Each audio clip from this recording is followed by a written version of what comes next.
...2025 has come to a close, so now it's time to look back and reflect and ruminate on the movies of 2025. Like any other year, 2025 had plenty of movies I loved, plenty of movies I did not love, as well as plenty of movies that were below my expectations, and plenty of movies that surpassed my expectations. In this video, I'm going to count down the top 5 biggest surprises of 2025. These are not the 5 best movies of the year, these are just the 5 movies that most surpassed my expectations for them. Quick note before we begin, I will get into some minor spoilers for these 5 movies, but nothing too serious. Without further ado, let's get into it. At number 5 is going to be K-pop Demon Hunters. Every now and then, a single movie will emerge from Netflix's non-stop torrent of schlock with an actual identity and impact. K-pop Demon Hunters is just the perfect version of itself. I love the world building, the characters, the action, and of course the songs are incredibly fun. And I actually found myself really invested in the characters and the themes, even though it is a traditional good versus evil story on paper. It's so rare that we get a big story and world building driven blockbuster like this that isn't an adaptation of something.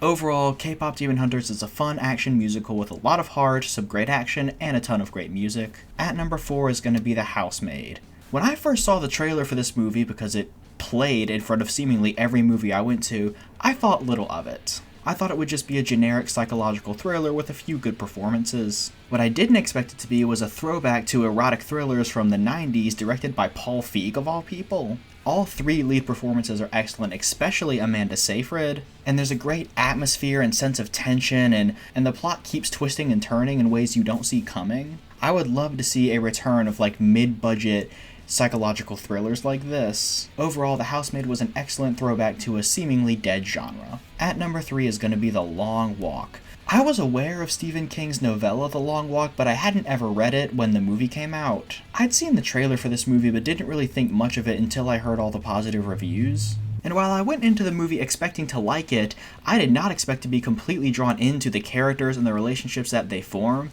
This movie just does a great job crafting layered characters and making you buy into the bonds they form.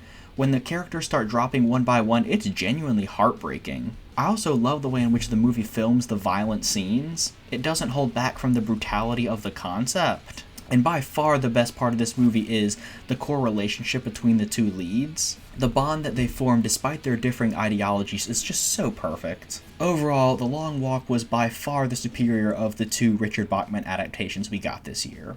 Our runner-up is going to be Roofman.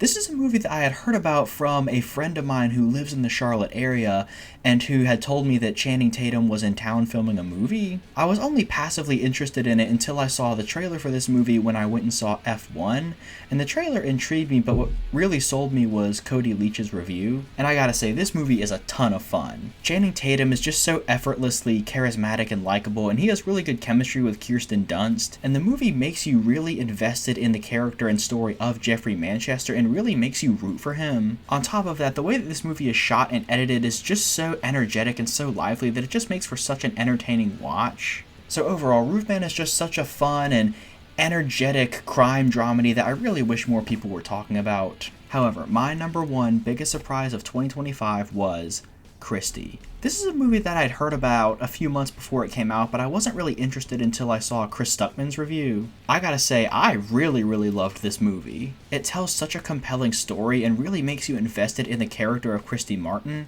On top of that, Ben Foster gives a career best performance. It's the type of performance that just feels effortless and you don't even recognize the actor underneath. And what this movie does best is examine the relationship between Christy and her trainer and how that relationship changes over time. And while the movie does drag a bit in the middle, it held my attention the entire time, and I love the way that it slowly builds tension until an utterly horrifying crescendo. Overall, it's a shame that this movie isn't getting more accolades because it does deserve them. So that's it, those were my 5 biggest surprises of 2025. What movies surprised you the most in 2025? Let me know in the comments below. If you want to see more videos like this, click this playlist right here. I've already done my biggest disappointments of 2025, and I'll have my ranking of every movie I saw in 2025 out in a few days. As always, thank you all so much for watching. Be sure to like and subscribe. Bye.